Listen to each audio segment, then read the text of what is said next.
Enzo Ferrari was once described as the Michelangelo of motorsports. Michelangelo could have been referred to as a Michael Jordan of the arts, while his airness was once called the Babe Ruth of basketball. Back in his day, the Bambino would have been like the Wayne Gretzky of baseball, and in many respects, Eddie Van Halen is the Gretzky of the electric guitar, kind of like a modern-day Ferrari with a Frankenstrat.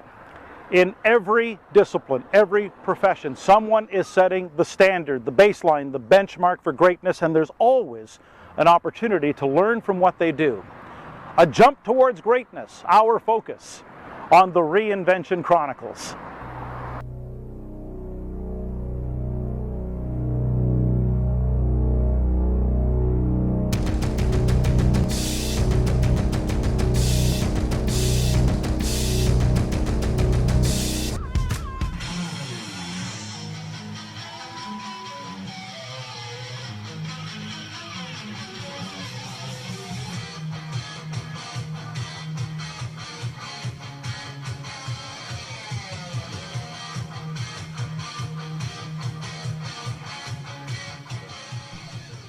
After roaring onto the music scene in the late 1970s, Eddie Van Halen and the band that bears his name are back on tour. Eddie, along with brother Alex on the drums, son Wolfgang on bass, and flamboyant frontman David Lee Roth arrive here in London, Ontario at the Western Fair District on August the 5th. But make no mistake, the tens of thousands who buy tickets for this show and any other show on the tour are coming to see Eddie. He's the modern-day Mozart who reinvented how the electric guitar was played in a career that has spanned over a dozen albums, sold more than 80 million records, and earned a spot in the Rock and Roll Hall of Fame. Now, make no mistake, Van Halen is one of those bands that doesn't appeal to every musical taste. You either love him or hate him. But what can't be denied is the greatness of one musician in particular, and that's worth paying attention to for anyone who is fascinated and serious about mastering the art and science of reinvention.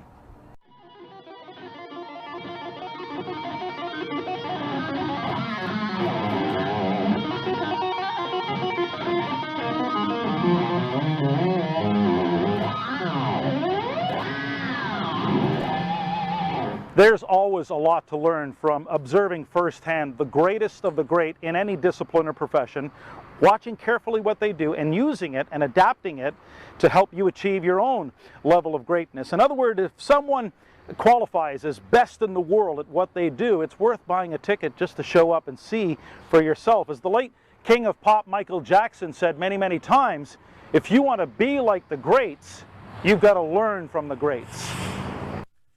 Few people realize that Michael Jackson was also a student of great entertainers, people like Charlie Chaplin, Marcel Marceau. His dancing heavily influenced by the likes of Sammy Davis Jr., Cab Calloway, Jackie Wilson, Bill Bailey. His famous moonwalk dates back to vaudeville performances of the 1940s, but no influence had more impact than the godfather of soul, hardest working man in show business, James Brown. I think James Brown is a genius, you know. When he's with the famous Flames, just unbelievable. And I used to watch him on television. And I used to get angry at the cameraman because whenever he would really start to dance, they would be on a close-up and I couldn't see his feet. So I would throw things, I'd be angry. I said, show him, so I could watch and learn. Michael Jackson was obsessed about studying greatness, which is how he reinvented himself as a performer many, many times over.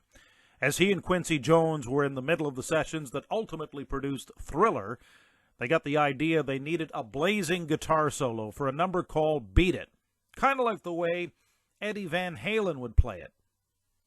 Because when I was 19, Jump came out. It was a huge, huge hit, wasn't it?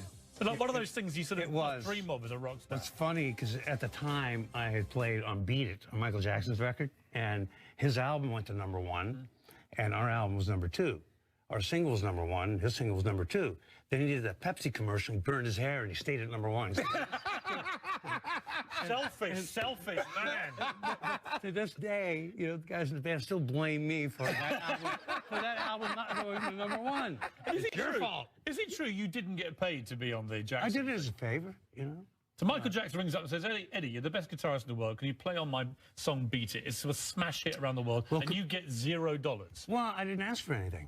It was about 20 minutes out of my life. Quincy had called me up and asked me if I wanted to do it. And honest to God truth, the band's policy was, you know, we don't do things outside of the band at the time. And everybody's out of town, so I had no one to ask. And I swear to God, I figured, who's going to know if I play on this Black Kids record? But the funniest thing of all was I actually rearranged the song. The section they wanted me to solo over, it was just, you know, there's no chord changes underneath it. So I had to rearrange the song. And then Michael came in and I said, oh, I hope you don't mind, I changed your song. And he listens and he goes, no, I really like that high fast stuff you do. No one will ever confuse the musical styles of Michael Jackson and Eddie Van Halen, but isn't that interesting how the greatest of the great possess the humility to learn from each other? So, 2 questions to consider on the Reinvention Chronicles. How often do you make a conscious effort to go out and study what the greatest of the great are doing? Especially if greatness shows up in your own backyard. Are you going to go out and see for yourself or stay home and mow the lawn? In other words, you and I may not be fans of cricket, croquet, or candle making, but if someone who is the best in the world was around the corner lighting it up, I think it'd be worthwhile to go out and take a look. And question number 2, what would happen to your life, business, brand, career if you actually did start to study and learn from the best of the very best?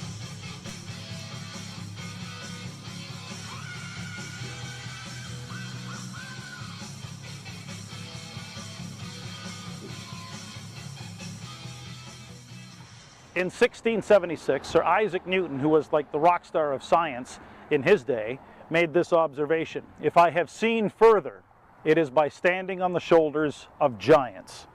And so here's the Twitter-worthy takeaway. You will never know how far you can see if you don't jump towards greatness and elevate your vision. To be the very best at what you do, study and learn from the very best at what they do. So, which ideas or concepts resonated with you most today, and why? Feel free to share those comments and breakthrough insights, because some of the best ideas come from people just like you sharing in the comments section below. So whether you aspire to be the Earhart of aviation, the Branson of business, the Picasso of painting, the Spielberg of the silver screen, you do want to create your own path, but you can blaze the trail a little faster and accelerate the process by rising above the day-to-day grind, seeking out the best of the very best, standing on their shoulders, learning from what they do. Amplify your level of thinking so that you create your own ingenious eruptions. Become unchained and so ready to jump at the next opportunity to recreate and reimaginate the business, the brand, the life, the career that you deserve.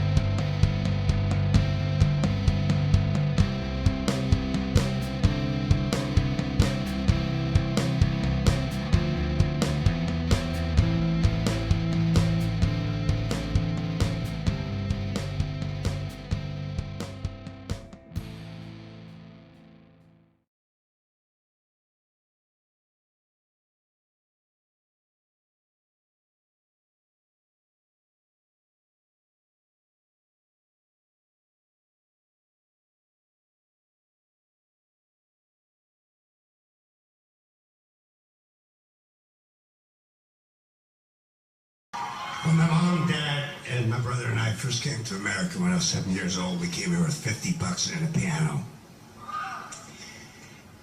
I'm living proof. Anything is achievable.